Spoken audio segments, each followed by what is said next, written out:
Madame, Monsieur, bonjour. Bienvenue dans ce JT NeuroTV. Au sommaire de ce mardi 7 novembre, la vie quotidienne des doctorants.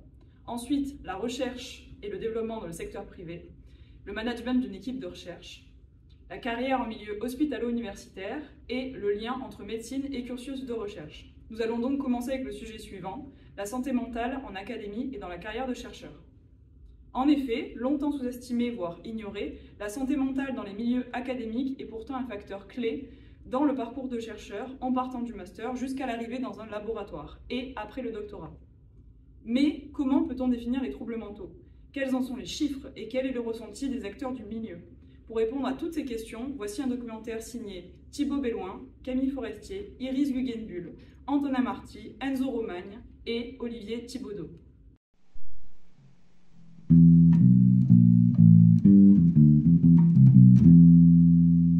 Menant au poste de chercheur ou enseignant-chercheur dans le domaine académique est long, complexe et semé d'embûches. Pour prétendre à une carrière académique, les étudiants doivent ainsi poursuivre leur master par un doctorat et plusieurs post-doctorats. De nombreuses sélections jalonnent cette voie et augmentent la pression auxquelles sont soumis les étudiants.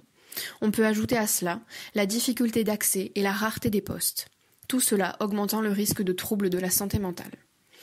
L'OMS définit la santé comme un état complet de bien-être physique et mental et ne consiste pas seulement en une absence de maladie ou d'infirmité. Pourtant, la santé mentale est très souvent négligée au profit de la santé physique.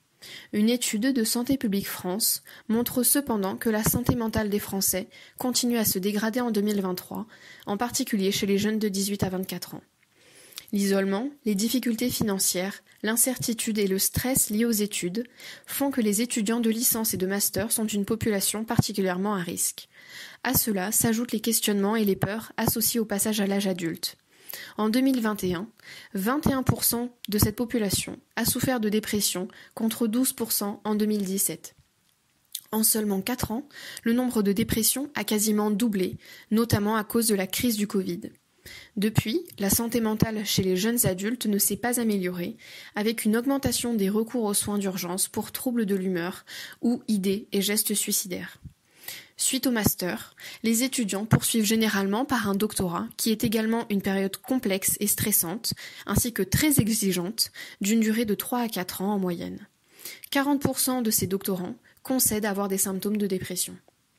Les post-doctorats sont également une période sensible car instable, et selon une étude réalisée par Nature, près de 31% des auditionnés seraient insatisfaits de leur post-doctorat actuel, avec notamment des insatisfactions concernant le salaire, le management, les financements ou la sécurité d'emploi. Les troubles les plus communs dont sont victimes les étudiants de master, mais aussi les doctorants, post-doctorants, voire chercheurs, sont la dépression, le burn-out ou encore l'anxiété. Afin de mieux comprendre le quotidien de ces personnes et comment ils vivent ces différentes périodes, nous avons rencontré Raphaël Schlinger, doctorante à la Timone, et Riyad Sédic, enseignant-chercheur à l'université d'Aix-Marseille.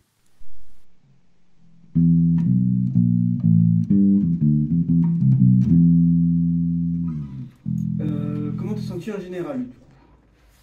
Je me sens bien, mais bien fatiguée aussi. Okay. C'est hyper stimulant. Là, en plus, en dernière année, ça s'accélère, donc faut tenir le rythme, mais je suis bien entourée, donc ça va. Où est-ce que tu avais été sensibilisée au risque qu'il pouvait y avoir pendant la thèse? Pendant la thèse. Oui, j'ai l'impression qu'on m'avait fait passer pas mal de papiers, de documentation là-dessus, mais c'est tout. Est-ce qu'il t'est déjà arrivé de prendre des anxiolytiques, du coup, pour aller mieux dans la thèse? Non, j'ai pas du tout pris d'anxiolytique, mais j'ai commencé à avoir un psy l'année dernière. Non, jamais. Non, j'ai jamais eu la nécessité d'être suivi par un psy. Et pas besoin du coup de prendre de traitement? Voilà.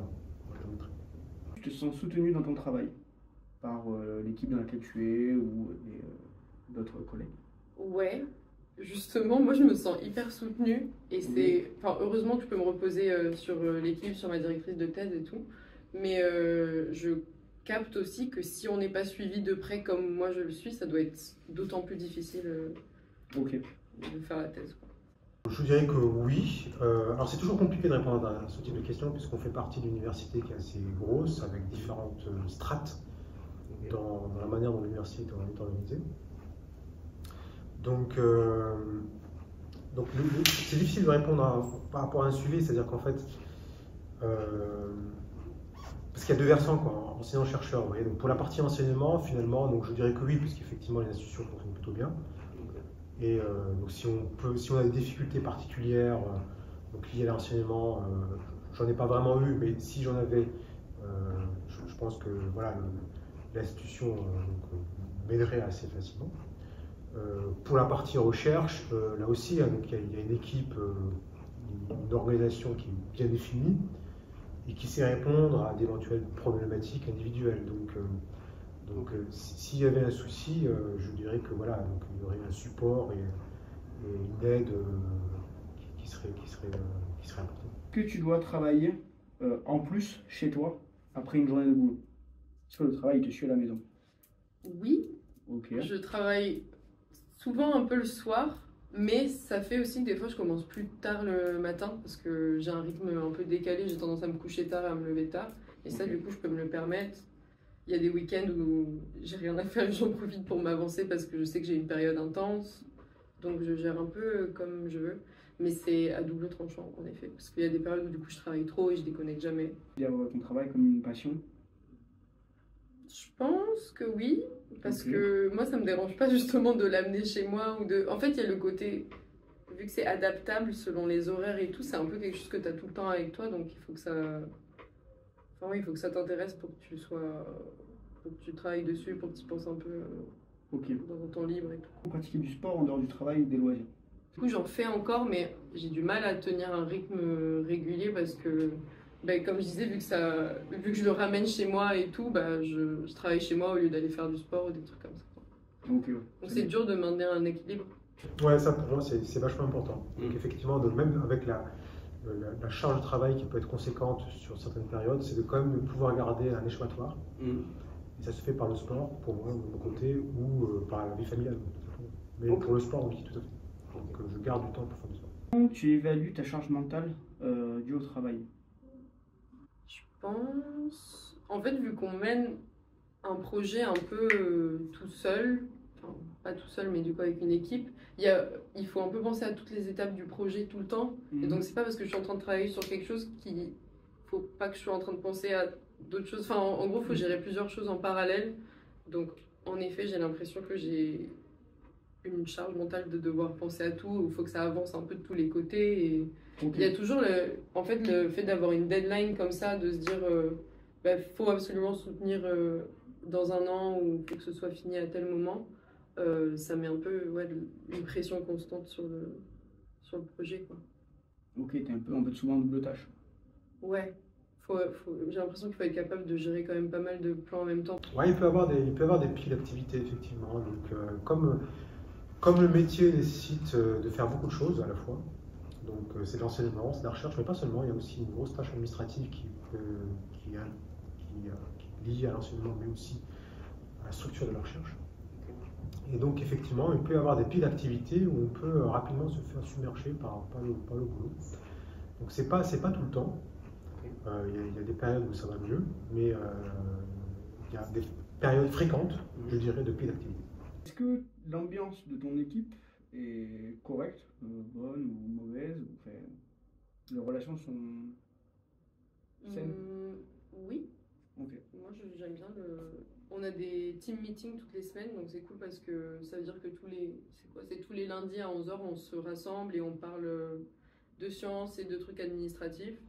Et souvent, il y a des personnes qui présentent comment leur projet avance et tout. Et donc, ça fait du bien parce qu'on se sent un peu entouré, quoi. Et ça permet de voir les autres doctorants, on est tout le temps à droite, à gauche, tous. Donc, au moins une fois par semaine, on est au même endroit. Est-ce que tu travailles avec la peur de perdre ton emploi? Soit aujourd'hui ou en post, dans le futur, le postdoc ou quoi?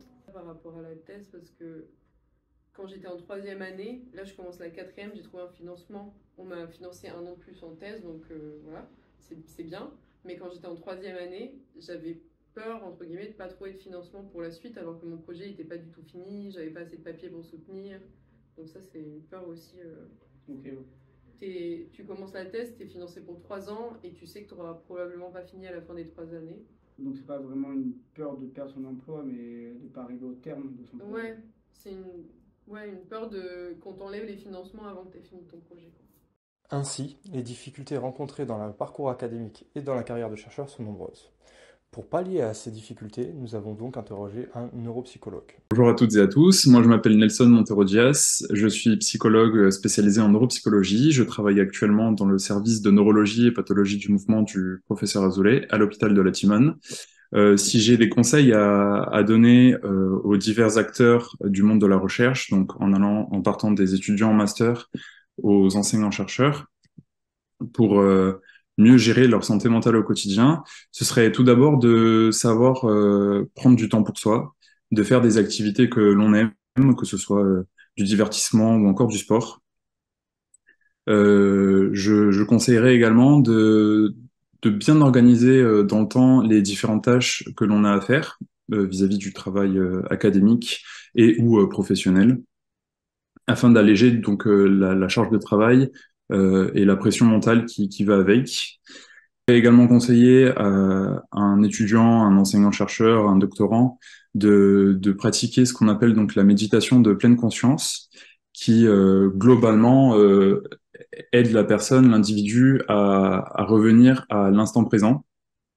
Et c'est quelque chose qui peut soulager mentalement une personne lorsqu'elle est soumise à par exemple un stress assez aigu en raison de ses responsabilités, à plein d'émotions et de sentiments, de sensations plus ou moins agréables qui la traversent en raison de ses activités quotidiennes.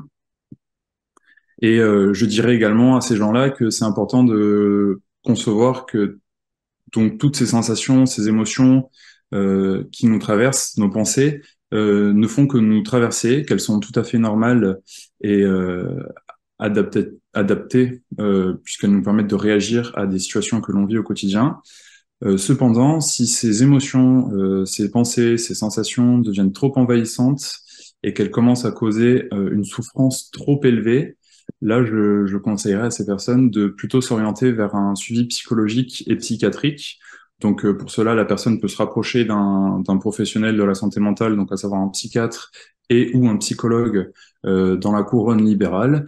Et si la personne n'en a pas les moyens, il faudra se rapprocher donc du centre médico-psychologique de secteur. Ça se fait en fonction de l'adresse postale. Et à ce moment-là, donc un suivi psychologique et psychiatrique pourrait être mis en place pour essayer pour prendre en charge les souffrances et la souffrance psychique que vit la personne. Dans le cadre des professionnels et des étudiants travaillant dans la recherche, c'est un milieu que j'ai moi-même fréquenté. Je conseillerais, je sais que c'est aussi un milieu dans lequel on est amené à, par exemple, pas mal communiquer avec divers autres acteurs. Je pourrais conseiller à ces personnes-là de se rapprocher de certaines structures qui proposent des ateliers thérapeutiques, notamment par exemple le service de psychiatrie et d'addictologie adulte du professeur Lançon, et plus précisément l'atelier de réhabilitation psychosociale dans lequel des groupes sont réalisés, notamment dans l'apprentissage de la communication, de l'affirmation de soi, par exemple, de l'estime de soi, de la gestion du stress et des émotions. C'est plein de groupes comme ça qui amènent divers conseils et astuces pour gérer au mieux les aléas psychiques, si je puis dire, du quotidien. Et le plus important, selon moi, c'est lorsqu'on est face à de la souffrance, lorsqu'on expérimente une souffrance, c'est d'en parler autour de soi, d'en parler à nos proches, aux personnes que l'on fréquente et avec qui on se sent en confiance. Et je dirais plus globalement que la réponse se trouve dans ce que j'appelle le juste milieu, c'est de savoir faire la part des choses et ne pas trop se mettre de pression, tout en investissant de façon correcte et adaptée les activités qui nous tiennent à cœur en fonction de nos objectifs futurs.